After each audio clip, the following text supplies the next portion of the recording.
أعوذ بالله من الشيطان الرجيم. I seek refuge with Allah from Satan the outcast.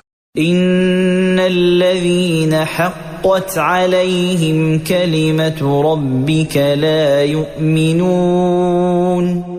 Those against whom your Lord's word is justified will not believe. ولو جاءتهم كل آية حتى يروا العذاب الأليم. Even if every sign comes to them until they see the painful punishment.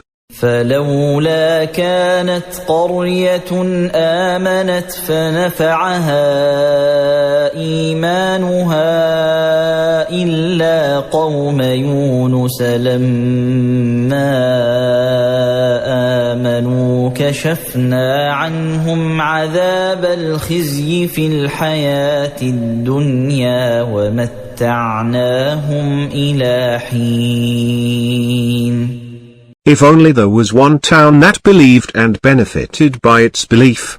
Except for the people of Jonah. When they believed, we removed from them the suffering of disgrace in the worldly life, and we gave them comfort for a while.